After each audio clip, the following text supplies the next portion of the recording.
Oke teman-teman, kita lanjut ke video yang ketujuh. Di video yang ketujuh ini kita akan membahas mengenai navigasi. Bagaimana cara kita membuat navigasi yang ada di sini ya, yang ada di sini ya. Ada tulisan connect, kemudian ada user, hak akses, dan logout. Nah, sama seperti sebelumnya, kita perlu bahas dulu di dalam navigasi ini di kontainer navigasi ini isinya apa aja. Di sini ada isinya ya, di sini ada connect gitu ya. Ini kita bisa pakai H1 gitu ya, atau H2 atau P, bebas lah teman-teman ya. Kemudian di sini kalau teman-teman perhatikan, kalau misalnya dia punya pola yang sama gitu ya, kemudian ada di sini ada icon, di sini ada tulisan, di sini ada icon, di sini ada tulisan, di sini ada icon, ada tulisan gitu ya. Nah ini maka dibungkus teman-teman, dibungkus oleh satu kontainer gitu ya. Ini kita pindah ke sini. Nah kemudian di dalam kontainer ini baru ada buttonnya gitu ya. Sini ada buttonnya gitu, ini kita pindahin. Kemudian ada buttonnya dua ya, ini saya copy aja begini. Nah nanti hasilnya begini. Nah ngodingnya gimana? Ngodingnya kita tulis di dalam kontainernya si navigasi gitu ya. Oke, kita masuk ke coding. Ini dia, berarti ini adalah navigasi, ini kita ganti gitu ya. Karena di situ ada tulisan connect, tadi kita pakai H1, kita tulis connect kayak gini. Kemudian teman-teman lihat lagi desainnya. Kemudian ada kontainernya gitu ya, berarti kita pakai div lagi begini. Kemudian di dalam div itu ada apa nih? 1, 2, 3 ya, ada 3 button gitu ya. Karena kenapa pakai button? Karena dia bisa diklik. Kalau mau diklik ada banyak caranya ya, ada button, ada anchor ya, tapi kita di sini pakai button. Ini kita pakai button seperti ini.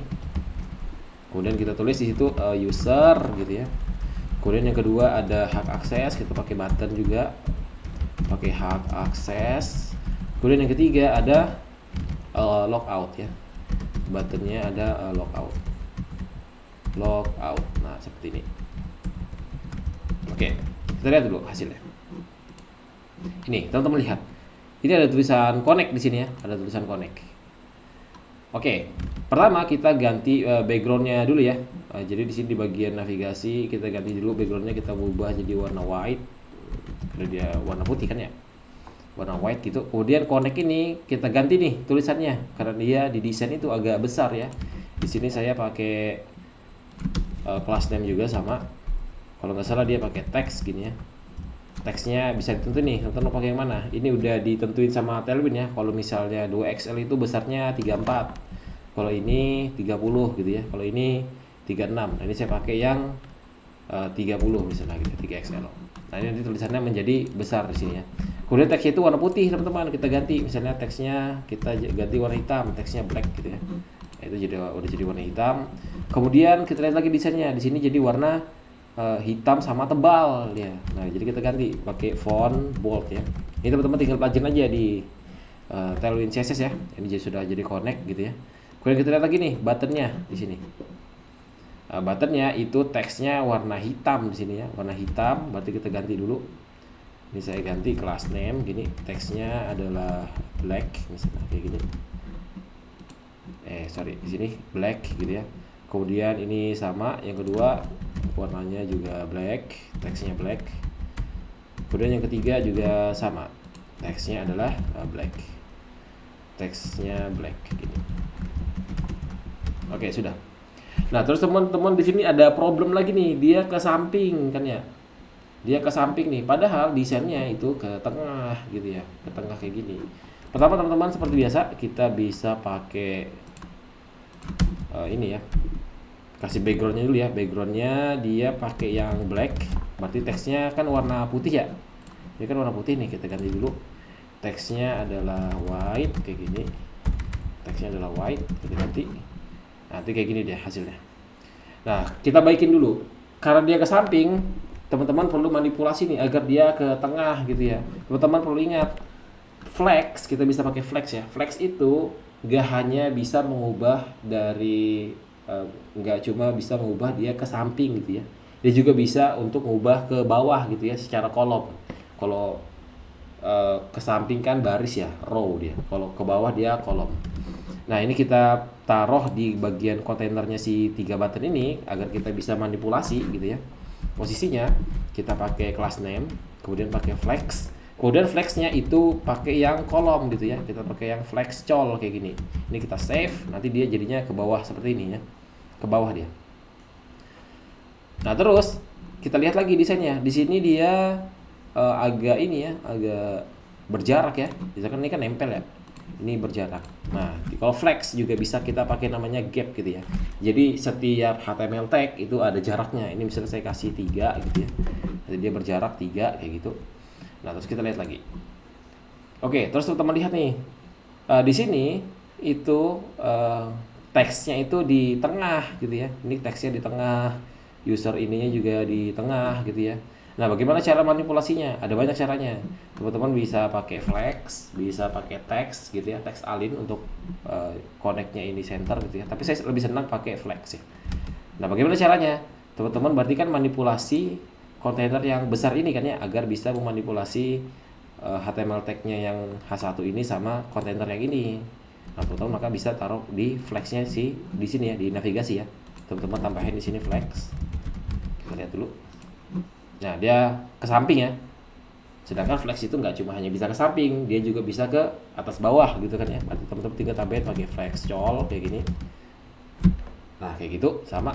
Terus agar dia ke tengah, teman-teman bisa pakai justify center gitu ya.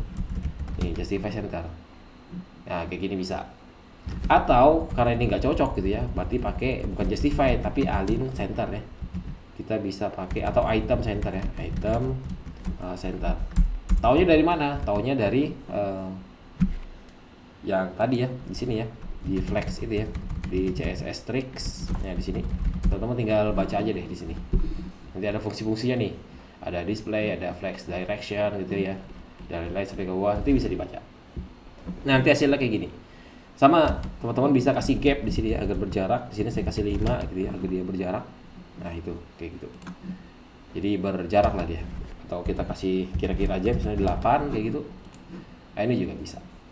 Terus teman-teman perhatikan lagi di sini kayak ada bantalan gitu ya. Jadi antara connect sama garis yang di atas itu dia nggak nempel kayak gini gitu. Nah itu ada yang namanya padding ya. Teman-teman bisa pelajari nih padding ya. Ini CSS padding, tinggal dicari aja ya. Intinya padding itu misalnya kontainernya yang hijau ini dia ngasih bantalan ya di sini. Berapa pixel dia ngasihnya ya. Nah, jadi tinggal kita tambahin paddingnya. Tambahin paddingnya di mana? Di kontainernya navigasi ya. Jadi di bagian navigasi ini kita tinggal tambahin paddingnya. Ini sama, masih sama ya. Ini saya kasih dulu coba biar kelihatan. Di bagian navigasi kelas tab-nya gitu ya. Di sini saya kasih P gitu ya. Paddingnya berapa? Misalnya saya pengen kasih 5 misalnya gitu ya. Nanti ada bantalannya di sini. Nih ya, ada bantalannya gitu ya. Nah, kita lihat lagi desainnya. Ini kalau teman-teman lihat ini lebarnya. Ini buttonnya bisa kita atur lebarnya ya. Lebarnya bisa kita atur. Misalnya saya pengen ngatur nih. Kalau dia itu width-nya adalah misalnya adalah 100 pixel misalnya. Nah, gitu dia. Atau teman-teman kira aja misalnya 150 pixel gitu ya. Ini juga sama berarti. Berarti ini W-nya 150 pixel kayak gini juga bisa. Nah, kayak gitu kan, ini cuma ini nggak kelihatan ya. Sama ini juga kita kasih sama ya. W-nya 150 pixel kayak gini. Kita lihat lagi. Nah, di sini dia ada bantalan lagi nih, teman-teman lihat nih, antara user sama atasnya ini itu ada bantalan ya. Kalau ada bantalan gitu di dalam kontainernya, itu teman-teman bisa pakai padding. Nanti pelajarin ya apa itu padding ya. Misalnya paddingnya di sini saya kasih 3 gitu ya. Ini juga sama saya kasih 3. Di sini juga sama saya kasih 3 kayak gitu. Nah, kayak gini. Kayak gini kan tapi kebesarannya. Misalnya kita kasih 1, kita kasih 1. Ini juga kita kasih 1 gitu ya. Nah, nanti hasilnya kayak gini lah, mirip-mirip ya. Nah, mirip-mirip begini. Oke, terus teman-teman lihat lagi di sini agak tumpul ya, dia agak tajam kayak gini nih. Nah, ini teman-teman bisa pakai namanya border radius. Nah, border radius di Tailwind itu namanya rounded ya. Misalnya ini saya kasih roundednya dia XL mungkin, kita tes lihat dulu. Nah, dia agak tumpul gitu ya. Tapi ini ketumpulan kita pakai yang LG mungkin. Nah, ini bagus ya. Jadi tinggal ganti lagi di sini roundednya dia LG gitu. Roundednya LG. Ini juga sama roundednya LG. Roundednya LG. Rounded itu border radius ya. Nah, nanti hasilnya seperti ini ya, teman-teman. Nah, jadi bagian navigasi gitu. Ini Hasilnya seperti ini. Ikonnya seperti apa Pak? Nah, nanti di video selanjutnya kita bahas ikonnya. Oke, untuk video ke-7 kita sampai sini dulu.